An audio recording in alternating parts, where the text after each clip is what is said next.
कालच्या अवकाळी पावसामुळे अंगणातील झाडाच्या खूप साऱ्या कैऱ्या पडल्या आणि तसंही उन्हाळा जसा सुरू झालाय ना तसं बऱ्यापैकी जेवणही कमी झालंय.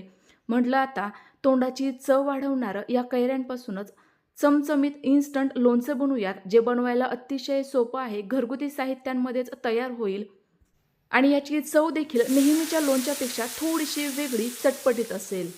आणि 2-3 दिवसापूर्वी मी तुमच्यासोबत एका कैरीच्या चटणीची रेसिपी शेअर केली होती. तिला तुम्ही छान असा प्रतिसाद दिला. तर मग आणखी एखादी तुमच्या आवडीची रेसिपी व्हायलाच हवी. तर नमस्कार, मी तेजश्री, खाद्यप्रेमी या यूट्यूब चॅनलमध्ये तुम्हा सर्वांचं खूप खूप खूप मनापासून स्वागत करते. आज आपण बनवत आहोत इन्स्टंट परंतु 2 महिने टिकणारं चमचमीत चवीचं इन्स्टंट लोणचं. मग लगेचच या इन्स्टंट लोणच्याच्या रेसिपीला सुरुवात करूयात.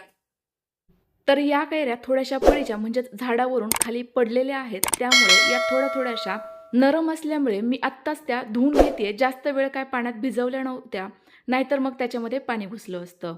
तुम्ही या ठिकाणी चांगल्या कैऱ्या वापरल्या तरी देखील चालणार आहे, पण या थोड्याशा मार लागलेल्या कैऱ्या देखील लोणच्यासाठी वापरू शकता. याचं लोणचं तसं जास्त दिवस टिकत नाही, पण ते टिकण्याकरिता एक खास ट्रिकही सांगणार आहे. व्हिडिओ शेवटपर्यंत नक्की बघा. आता या धुतलेल्या कैऱ्यांना छान अशा कोरड्या कपड्याने पुसून घ्यायच्या. यामध्ये अजिबात पाणी राहू द्यायचं नाही, कारण पाणी राहिलं तर तुम्हाला माहितीच आहे, हे पदार्थ जास्त काळ टिकत नाही. आता याचं पहिले देठ कापून घेऊयात, कारण यामध्ये भरपूर सारा चीक असतो, कारण या कैऱ्या अजून परिपक्व झालेल्या नाही आहेत.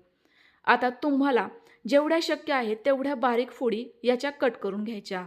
यामधील जी कोय असते म्हणजेच बी असतं ते पहिले काढून टाकायचं, कारण ते तुरट असतं.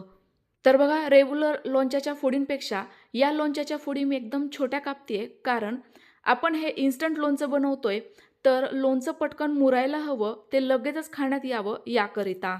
या कैऱ्या थोड्याशा कोवळ्या असल्यामुळे कापणं देखील फार सोपं आहे, पटापट चिरता येतं, त्यामुळे मी या पटकन कापून घेते. आता तुम्हाला मी जरी सांगितलं असेल ना, या ठिकाणी थोड्याशा मार लागलेल्या कैऱ्या वापरल्या तरीही चालेल, पण या कैऱ्यांना प्रमाणात फुटलेल्या नसाव्या, त्यामध्ये पावसाचं पाणी देखील गेलेलं नसावं. जर अशा व्यवस्थितच कैऱ्या वापरायच्या. तर बघा, साधारणतः एवढ्या साईजच्या मी या फोडी कट करून घेतल्या आणि बारीक फोडी असल्या की त्या पटकन मुरतातच, पण त्याचसोबत लोणचं जास्त वाया जात नाही. छोट्या मुलांना जरी दिलं तरी त्यांच्याकडनं पूर्ण फोड व्यवस्थित संपली जाते. आता संपूर्ण फोडी एका बाउलमध्ये काढून घेऊयात, जेणेकरून हे व्यवस्थित आपल्याला मिक्स करणं सोपं पडेल. फक्त आपण जेवढे काही साठवणीचे पदार्थ बनवतो ना, त्यावेळेला भांडी ही नेहमी कोरडीच वापरायची, ओली भांडी वापरायची नाही. आता एक मिक्सरचं भांडं घेऊयात, त्यामध्ये घालूयात 1 चमचा जिरे, 2 ते 3 चमचे मोहरी, जिरे आणि मोहरीचं प्रमाण कमी अधिक करू शकता, 1 चमचा मेथीदाणे, 1.5 चमचा बडीशोप. मेथीदाणे आणि बडीशोप अगदी व्यवस्थित प्रमाणातच घालावे. 3 चमचे मीठ घालूयात, मिठाचं प्रमाण अगदी योग्य आहे, आणि 2 चमचे साखर घालूयात. यामुळे लोणच्याला मस्त असा चटपटीतपणा येतो. काही सुके मसालेही घालूयात, अर्धा चमचा हळद आणि 4 चमचे लाल तिखट. लाल तिखट माझं थोडंसं कलरचंही आहे, त्यामुळे ते जास्त तिखट नाही आहे. तिखट तुम्ही तुमच्या प्रमाणानुसार किंवा आवडीनुसार कमी अधिक करू शकता. संपूर्ण साहित्य मिक्सरला फिरवून घेऊयात, जेणेकरून आपला मसाला इन्स्टंट पद्धतीचा घरगुती स्वरूपाचा तयार होईल. तयार झालेला लोणच्याचा मसाला लगेचच या कैरीच्या फोडींवर घालायचा आहे आणि व्यवस्थित असा मिक्स करून घ्यायचा.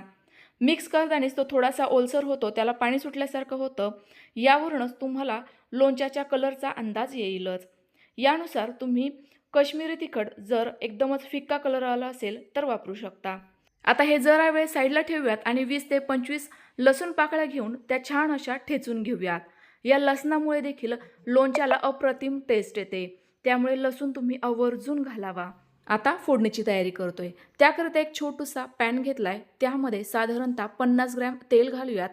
तर मी या ठिकाणी 1 ते 1.5 किलो कैरीचं लोणचं घालतीये, तर त्याच्या हिशोबानेच मसाला घेतलेला होता. आणि आता हे तेलसुद्धा, तेल छान असं कडकडीत गरम झालं की लगेचच त्यामध्ये 2 चमचे मोहरी घालायची. मोहरी छान अशी तडतडली गेली की लगेचच गॅस बंद करायचा आहे आणि मगच यामध्ये कढीपत्ता घालायचा.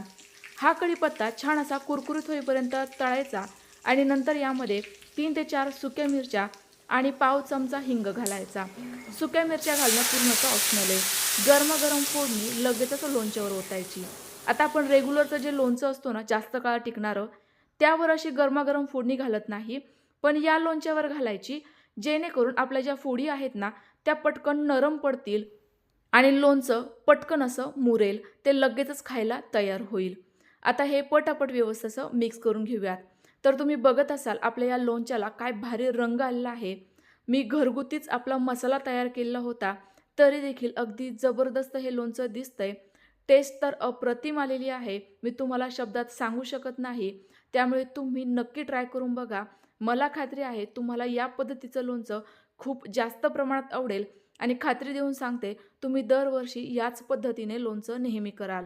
आता आपण या ठिकाणी पडीच्या कैऱ्या वापरल्या असून देखील हे लोणचं जास्त काळ कसं टिकवायचं याकरिता खास टिप्स सांगते.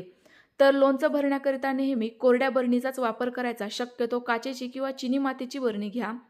लोणचं व्यवस्थित भरल्यानंतर त्याला एखादं उपरणं बांधायचं आणि 2 दिवस हे हवेशीर ठिकाणी ठेवायचं. ज्यावेळेला तुम्हाला वाटेल लोणच्याला छान असं तेल सुटलंय, हे व्यवस्थित मुरलेलं आहे, त्यावेळेला बरणी उचलायची आणि फ्रीजमध्ये ठेवायची. फ्रीजच्या थंडाव्यामुळे हे लोणचं जास्तीत जास्त काळापर्यंत टिकतं आणि महत्त्वाचं म्हणजे याचा रंग देखील अजिबात बदलत नाही. त्यामुळे तुम्ही देखील नक्की ट्राय करा. रेसिपी कशी वाटली कमेंट्स करून नक्की कळवा. व्हिडिओला लाईक करा आणि कमेंट्स करा. पुन्हा भेटूयात. Bye bye.